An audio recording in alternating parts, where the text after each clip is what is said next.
Now, much of Europe is uniting behind Ukraine, as we've indicated, to help in its defense against Russia. Even countries with long histories of neutrality, Switzerland and Sweden, for example, are joining the effort to punish Russia. Let's bring in senior digital politics reporter Alex Seitzwald now.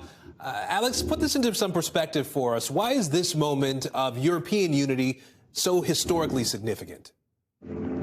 Right. I mean, this is a continent that has been at war with itself for practically, all of recorded human history, and now joining together in an almost unprecedented degree to back Ukraine against Russian aggression. Even Switzerland, which has remained neutral since Napoleon, stayed neutral during both world wars, joining this larger effort. Now, basically all of European airspace is closed to Russian aircraft, sanctions coming from all European countries, targets on individual leaders in Russia. And this is a much bigger deal for Europeans than it might be for Americans. Our economy is not nearly as intertwined with the Russian economy as the European markets are. So there's going to be real sacrifices for many residents of these European countries. And it's notable that this comes after years in which it seemed like European unity was fraying after Brexit. And some people are saying now that in a few days, Vladimir Putin has done more to strengthen the unity of Europe than what politicians in Europe have done for years and years. Alex, we're seeing Germany, too, breaking its policy of pacifism that we have come to know over many years. Now Germany is sending weapons to Ukraine, too. How does Germany's involvement change this conflict?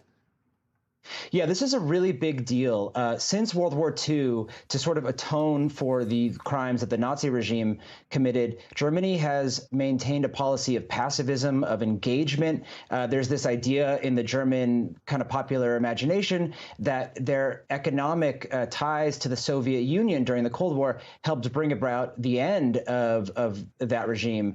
And they've tried to maintain friendly relations with Russia, with Moscow, even as Vladimir Putin has stepped up his aggression. They have a policy against sending weapons to countries that are actively involved in conflicts.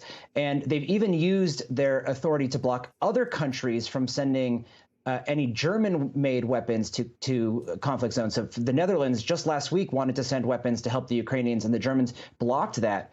Then over the weekend, they did this 180, allowing the Netherlands to send their weapons, saying that they're going to send their own weapons. And with that move, because Germany is the biggest, most powerful country in Europe, that change allowed the entire European Union, for the first time in its history, all 27 countries, to unanimously use its own funds to help the Ukrainian military to target sanctions across the entire board. So Germany has now gone from resisting putting pressure on Russia to really leading the way.